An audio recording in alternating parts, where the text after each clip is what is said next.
Salam əziz tamaşaçılar. Deməli, burada siz broiler cücələrinin baxılma qaydasını görürsünüz. Bax, gördüyünüz kimi hələ ki bunlar təzədir, 1-2 günlük cücələrdir. Bunların bunda yem qabıdır, xüsusi yem qabında belə qoyulur və Bakı yemi bunlara verilir. Su qabları isə hələ ki bundadır, yəni vitaminli sudur. Sabahdan etibarən su qabları bax bu şəraitdə olacaq. Gördüyünüz kimi də bax beləcə düzəlib.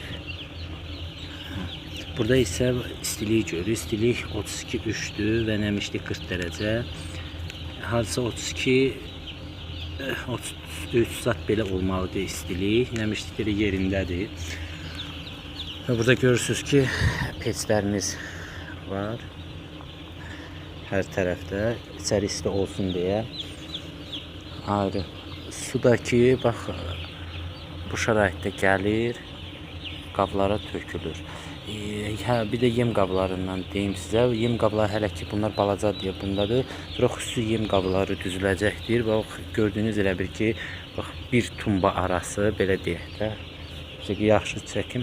Bax bir tumba arası 5-6 qab düzülür, göydən asılır, bax gördüyünüz bu kəndirlərlə və içinə xüsusi yem tökülür. Yəni broiler üçün xüsusi yemlər olur, hansı ki müəyyən qatqılar içinə qatılır. Su bax buradan bakdan gəlir, bax beləcə qablara tökülür və bizə içdikcə belə bir su qabı qalxır və buradan su əlavə olunur. Bax belə.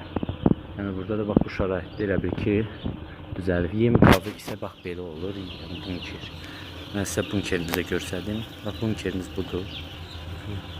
Bax bunkerimizi yaxından çəkirəm. Bunker budur. Buna elə bir ki eşikdən maşınla, xüsusi maşın var. Onunla yem tökülür. Burada isə bax gördüyünüz kimi belə açılır və altına vedralar qoyulur, vedralara yığılır, bir qablara tökülür. Bax mən düz göstərmədim. Bax görürsünüz bir tumba arasında 5-6 elə qab yığılır. İndi bunlar körpədir deyə belə qablardadır. Yekələndə isə böyük qablar yığılır və gördüyünüz bu kəndirlərdən asılır. Bax bu şəraitdə broiler cücələrinə baxılır.